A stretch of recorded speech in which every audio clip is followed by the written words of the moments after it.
یہ جو آپ نے سوال کیا نا، اس کا جواب اہل تصوف کے ہاں میں نے پڑھا ہے کہ اگر اللہ تعالیٰ ہر چیز پہ قادر ہے، سب کچھ جانتے بھی ہیں، عالم بھی ہیں ہر چیز کے، تو یہ درد تکلیفیں اور یہ سارا کچھ، اور وہ انجام بھی جہنم اور جلانا اور یہ سارا کچھ، یہ کیا ہے؟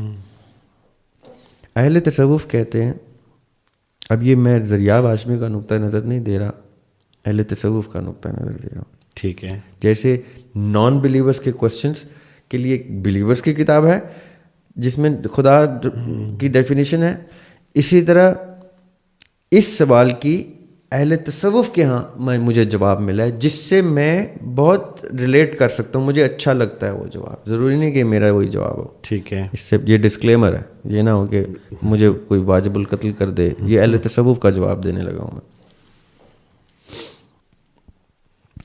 اہل تصوف کہتے ہیں، اور وہ بھی سہارا لیتے ہیں حدیث نبوی صلی اللہ علیہ وسلم کا، جس میں اولیاء اللہ کا ذکر ہے کہ وہ نہیں بولتے، میں بولتا ہوں، ان کے ہاتھ نہیں ہوتے، پھر وہ میرے ہاتھ ہوتے ہیں. ہم نے وہ حدیث ڈسکس کی ہے بارہ. جی.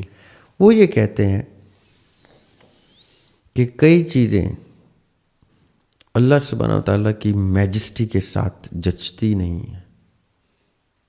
یہ سمجھنے آپ نے، یہ شاید ہمارے اب تک کی سیریز کا سب سے خطرناک نقطہ ہے جہاں میں لے کے جا رہا ہوں بات. اہل تصوف کہتے ہیں کہ خدا اپنی ان صفات پر خدا ہے جیسے مخلوق اپنی صفات پر مخلوق ہے. خالق نہیں بن سکتی. پہلی بات یہ کہ وہ خود کسی کا پروڈکٹ ہے تو وہ گاڈ کیسے ہو سکتا ہے؟ وہ مخلوق ہی ہے جو کسی کا پروڈکٹ ہے. یہ ایک کریکٹرسٹکس آ گئی مخلوق کی. اسی طرح خدا کی کچھ کریکٹرسٹکس ہیں. مثال کے طور پہ اس کو موت نہیں آ سکتی، بے شک. اس کی کوئی ابتدا نہیں ہو سکتی، اس کی کوئی انتہا نہیں ہو سکتی، اختتام نہیں ہو سکتا. ٹائم اینڈ اسپیس سے باہر ہے. Time, space, life, death. ٹھیک ہے. Food dependency. ہاں جی. سونا، جاگنا. جی. بگیٹ اینڈ بگوٹن، لم یلد ولم یولد، نہ وہ کسی کا باپ ہو سکتا ہے نہ بیٹا ہو سکتا ہے. ہر وہ چیز جو ہم مخلوق کے ساتھ یا کسی بھی اور چیز کے ساتھ ایسوسیٹ کر سکتے ہیں وہ گاڈ کے ساتھ نہیں کر سکتے. رائٹ. ٹھیک ہے. اہل تصوف کہتے ہیں کہ جو چیزیں خدا کی شان کے شایان شان نہیں ہیں وہ چیزیں ہم نے کرنی ہیں. اچھا. مخلوق نے کائنات کے پورے فریم ورک میں ہر چیز کا ہونا واجب ہے.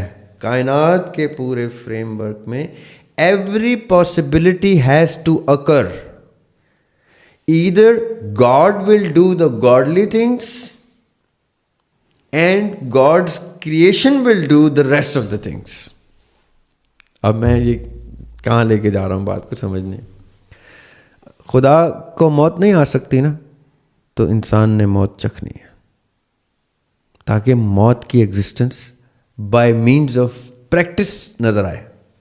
خدا کو تکلیف کا عاجز نہیں کر سکتے آپ، تو انسان نے تکلیف دیکھنی ہے، عجز و انکسار دیکھنا ہے. کیوں بار بار ریلیجن کہتا ہے عاجز ہو جاؤ، عاجز ہو جاؤ، عاجز ہو جاؤ، جھک جاؤ. یہ ایک اور سوال ہے ایتھیزم کا جو میں جواب جس کو ایڈریس کر رہا ہوں. کیوں وہ جھکنے کی، کیوں عبادت کی باتیں؟ ہاں جی. یہ سوال ہمیں موصول بھی ہوا ہے. کیونکہ اللہ تعالیٰ کسی کی عبادت نہیں کرتے، کیونکہ اللہ تعالیٰ کسی کے عاجز نہیں ہو سکتے. تو یہ جو عجز و انکساری ورڈ نکل رہا ہے یہ کہاں ہے؟ وہ کیوں ہمیں کہتا ہے یہ عاجزی مجھے دکھاؤ، تکبر بہت ہے میرے پاس، یہ افلاس مجھے دکھاؤ، میرے تو کن پہ سب چیزیں چلتی ہیں. یہ ناکامیاں مجھے دکھاؤ کیونکہ میرے ہاں کوئی چیز ناکام نہیں ہوتی. یہ نیند مجھے دکھاؤ کیونکہ ولا نوم، اور وہ سوتا نہیں ہے. سبحان اللہ. ہر وہ چیز جو خدا کے شایان شان نہیں ہے، ہماری سگنیفیکنس دیکھیں کہ وہ ہم نے کرنی ہے. اب یہ چوائس اس نے دے دی ہمیں، سمجھنی بات، اختیار دے دیا کہ کیا تم مجھے وہ سب کچھ کر کے دکھاؤ گے جو میرے شایان شان نہیں ہے؟ تو ہم کہتے ہیں جی کیا؟ تو کہتے ہیں جھک کے دکھاؤ پہلے، کیونکہ میں جھکتا نہیں ہوں. God cannot bow before anyone. So you bow before me. So the evidence of عبادت کا ایویڈنس نظر آئے کہ عبادت ہوتی کیا ہے، بندگی کہتے کس کو، قید کسے کہتے ہیں، پابند ہونا کسے کہتے ہیں. ہر وہ رنگ، یہ جو فرشتہ بیٹھا لکھ رہا ہے، ایک ایک گناہ لکھ رہا ہے. کیوں لکھ رہا ہے؟ کیونکہ وہ گناہ ہم ہی کر سکتے ہیں. صحیح.